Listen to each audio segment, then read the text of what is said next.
Fala, advogado, advogada. Estou aqui mais uma vez e a gente vai continuar a nossa aula sobre a quebra da objeção necessidade. Ou melhor, a instigação à necessidade, aonde a necessidade é uma objeção, é a primeira objeção que surge pela omissão e não pela existência, tá? Vem aqui para a tela do meu computador.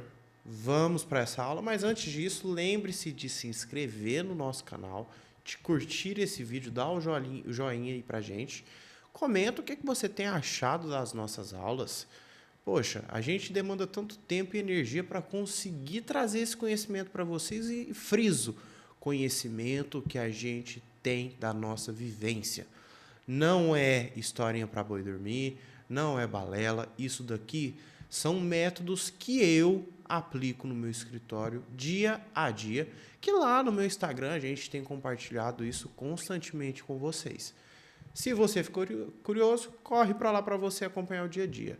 Mas acaba de assistir esse vídeo aqui, vem para minha tela que eu vou mostrar para você como finalizar a objeção pessoal, ou melhor, a objeção necessidade, microponto pessoal, e vamos começar a necessidade microponto profissional. Bora para cá. Advogado, advogada, como falamos na última aula, a objeção necessidade, ela se divide em dois microtópicos. Microsetores, vamos classificar assim. O primeiro deles é o microsetor pessoal, cujo qual a omissão da necessidade é onde a pessoa, no seu ímpeto, não entende que aquele problema precisa de uma solução rápida. E essa omissão, ela vem com algumas perguntas mascaradas, com algumas atitudes mascaradas. E elas são: ele te demorar para responder, porque todo mundo sabe que quando você precisa de algo, você precisa rápido. Não te responde corretamente suas perguntas, fica sempre desviando, fugindo e por aí vai. Fala que vai ver e depois retorna. Fala que vai falar com fulano, ciclano, beltrano. Começa a impor obstáculos já quebrados e fala de preço. E aqui eu trouxe uma observação sobre o preço. E se você quer saber, você vai ter que voltar na outra aula, na parte 1, assistir, curtir, comentar, compartilhar e se inscrever no canal. Não se esqueça disso. E quando a gente está falando de uma necessidade pessoal, a principal dica que eu posso te usar, ou melhor, que eu posso te dar, é você utilizar o PAD. Prático, atento e direto. Seja prático, não imponha objeções a mais. Seja simples, sucinto, seja didático. Seja atento, escute, expresse todo sentimento, por mais que você não sinta, ok? Por mais que você não sinta, finja, tá? Para você efetivar essa venda. E aí, depois a gente vai ter uma aula só sobre isso, do pós-venda, que aí você tem que responder a expectativa que você alinhou durante o atendimento. Então, faça algo no atendimento que você vai conseguir manter posteriormente. Não se mostre uma pessoa que minimamente você não é e depois você não vai conseguir manter, ok? Mas se mostre atento, ok? Como? Você pode se utilizar de olhares, de gestos, comportamentos, de concordâncias, de discordâncias, e nisso ir criando conexão com a pessoa. Na nossa aula de conexões, eu ensino isso para vocês. É só vocês pegarem aquelas ferramentas e aplicarem na parte do atento. E seja direto. Não rodeie. Não mescle, não se abstenha de nada. É algo que você precisa ser incisivo nesse momento. Nesse momento, você tem que pegar e falar: olha, se você não fizer o inventário agora, como exemplo, tá? Se você não fizer o inventário agora, você vai ter que pagar uma multa de TCMD gigantesca, Que sabe o que pode acontecer? Você pode ter que pegar e vender alguma coisa do patrimônio que seu pai, que sua mãe, que seu avô deixou, que seu tio, que seu irmão, etc. Leva para o lado familiar. Deixou e vai acabar tendo que deteriorar esses bens para conseguir pagar o que o governo quer. E aí, só para você matar a sua curiosidade sobre a necessidade profissional, seria esse o momento de falar, então, você tem que resolver esse problema. Só que você precisa, sabe do quê? Além de ter que resolver isso agora, você precisa de alguém especializado. Por quê? Porque eu consigo, dentro do ITCMD, aplicar algumas faixas de isenções para que esse imposto reduza ou fica quase zero. Só que só um especialista pode fazer isso. Se você não fizer com um especialista, que no caso sou eu, você corre o sério risco, inclusive, de ser comunicado pelo fisco, ou melhor, nesse caso, pela Secretaria da Fazenda, que é o órgão regulamentador de ITCMD do estado de São Paulo, eu estou falando. Nos demais estados varia um pouco. Então, nesse ponto, isso a gente já vai para a necessidade pessoal e uma essência da urgência. Só que aí depois vai ser na parte 3 dessa aula. Aqui a gente tem o PAD. Por quê? Não temos que ter medo de fazer algumas perguntas para o lead. Você não precisa ter esse medo. Você tem que ser direto, tá? Para isso acontecer, você vai precisar de um script de conversão bem delimitado, específico de cada área de atuação. Lembra lá nas primeiras aulas, onde eu vim aqui e falei para você que você precisa ter uma análise do seu público para conseguir ter uma forma de pagamento coerente com esse público, para conseguir ter um script coerente com esse público. Isso tudo é refletido agora. Por quê? Se você entende o seu público, você entende até onde pode ir e o que pode ser dito. Uma vez você tendo noção e consciência disso, fica fácil para você resolver tudo. Fica tranquilo para você conseguir montar as perguntas que você precisa fazer. E com o decorrer do tempo, obviamente, você vai aperfeiçoando essas perguntas. Com o decorrer do tempo, você vai mesclando, alterando, excluindo algumas e incluindo novas para teste. Perdão, pessoal.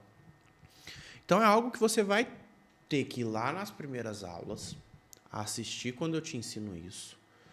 E aí, depois, eventualmente, no nível 2 e 3, vocês vão ter acesso também a esses estudos mais aprofundados e possibilidades. Bom, perguntas que devem ser feitas, sempre nessa ordem, para exaltar a necessidade pessoal. Gente, aqui, o que acontece? Eu trouxe perguntas genéricas, entre aspas, na verdade. Por quê? Porque essas perguntas vai depender de cada área de atuação, mas a essência delas tem que ser a mesma. Então, eu vou trazer alguns exemplos. A primeira pergunta: qual o seu problema? Vamos pegar um caso de divórcio. O cliente chegou, te procurou, te questionou, e você sentiu que ele não está com o senso de necessidade aguçado. Fulano, qual o seu medo? Ou melhor, fulano, o que você acha que pode acontecer?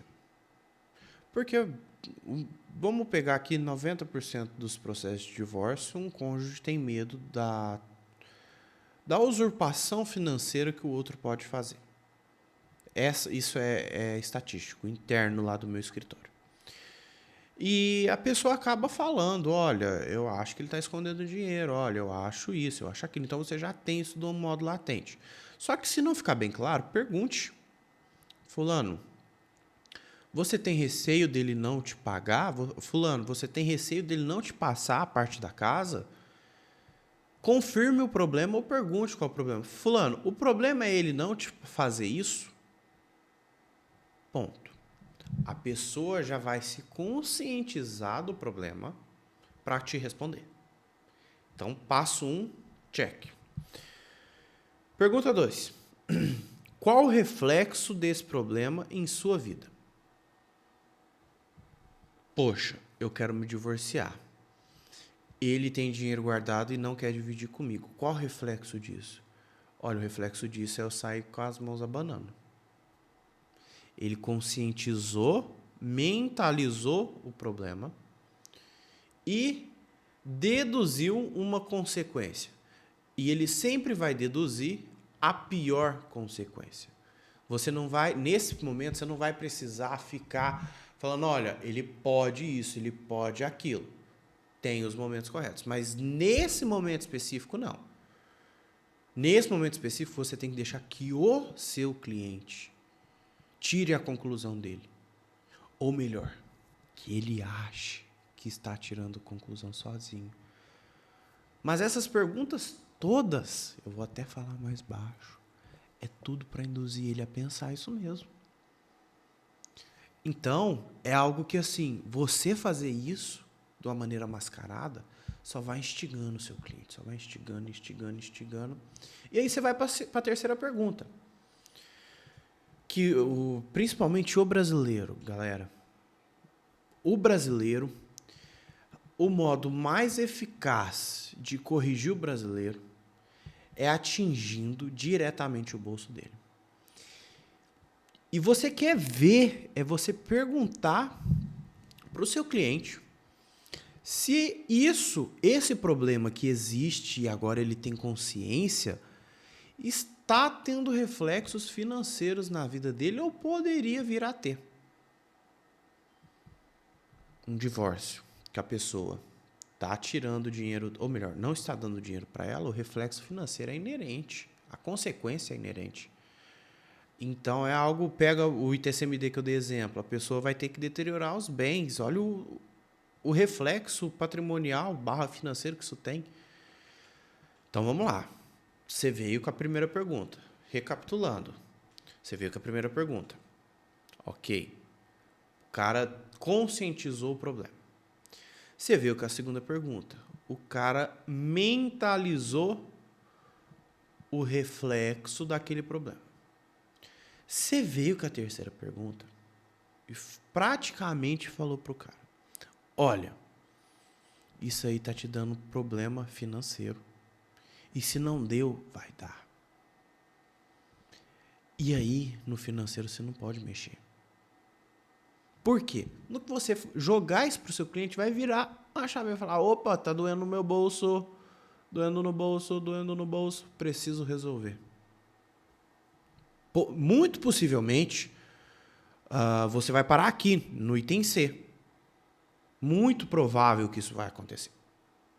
Se não acontecer, você prossegue. Você, possível cliente, corre riscos em permanecer com esse problema? Esse problema vai acabar fácil? Não vai acabar fácil? Vai perdurar por um longo tempo? Você vai ficar com essa dor de cabeça por mais quanto tempo? Por mais quanto tempo você vai conseguir permanecer com essa dor? Você vai aumentando a percepção do cliente do tamanho do problema. E nisso, automaticamente, a partir dessa pergunta D, ele começa a vir com pitadas de urgência. Porque a necessidade já conscientizou. Talvez está faltando um pinguinho de urgência para ele, opa, tenho que resolver isso agora. E aí, vem a pergunta E. Esse problema está tirando seu sossego atualmente? Olha, atualmente. Olha o tempo. E a pergunta F. Por quê? O que te impede? O que está te impedindo desse problema ser resolvido? Imediatividade. Pitadas de urgência. É claro que, igual eu falei para vocês, essas perguntas poderão e devem ser adaptadas em cada tipo de situação. Por isso que muito dificilmente vocês vão ver eu trazer scripts prontos para vocês.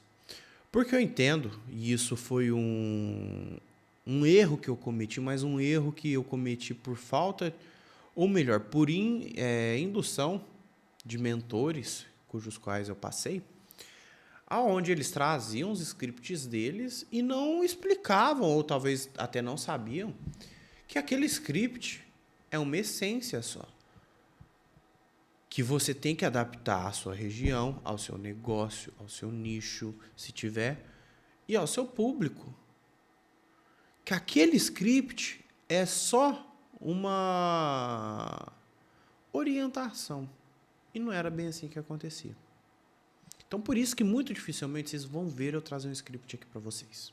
Beleza? Uma vez feito isso, você pode ter 3 caminhos. Não existe mais objeção nenhuma e o atendimento fluir. Surgir a objeção da necessidade profissional ou simplesmente a pessoa te bloquear. Gente, isso acontece. Isso acontece muito. Fiquem tranquilos. Isso acontece, mas a taxa de ocorrência é baixíssima. Por quê? Às vezes, esse tipo de pergunta vai ofender a pessoa. Eu vou dar um exemplo para vocês. No autismo, a gente montou um funil de ultimato um tanto quanto agressivo a partir do dia 3. Porque a nossa taxa de conversão de resposta estava pouca, eu falei, tem algo de errado, preciso bater na dor dessa galera. E aí eu parti por emocional, aonde no terceiro dia, uma parte da mensagem era o seguinte, olha, nós, como escritório, estamos preocupadíssimos com o seu filho. Mas, aparentemente, isso não é uma prioridade para você. O que aconteceu? Pessoas começaram a se sentir ofendidas disso. Não, porque o meu filho é minha prioridade, que não sei o quê. Eu dá vontade de perguntar e falar assim, olha, então por que você não resolve o problema do seu filho? Não precisa ser com a gente, mas por que você não resolve? Depois eu trago a objeção profissional. Mas o problema do seu filho você não está dando a atenção que deveria dar. Um exemplo. Acabamos que encontramos ali um meio de mascarar essa incisividade emocional no cliente e conseguimos mascarar isso de um jeito bem legal, bem tranquilo e passou tranquilo agora. Mas é isso que eu quero te falar. Vocês têm que ir testando. Ok? Agora, a gente iria iniciar sobre a necessidade profissional. Mas essa parte vai ficar para a parte 3. Ok? Advogado, advogada, eu te agradeço muito por você estar aqui me assistindo, vendo meus vídeos. Não se esqueça de curtir esse vídeo, dar seu like, pra gente é interessante. Comente aqui embaixo e se inscreva no nosso canal. Veja tudo que estamos fazendo. Todas as quintas estamos vindo com vídeos novos e, não sei se perceberam, às sextas estamos trazendo vídeos com temas aleatórios do meio jurídico, mais especificamente da advocacia. Então, eu te espero no próximo vídeo. Obrigado por ter comparecido a essa aula. Até a próxima.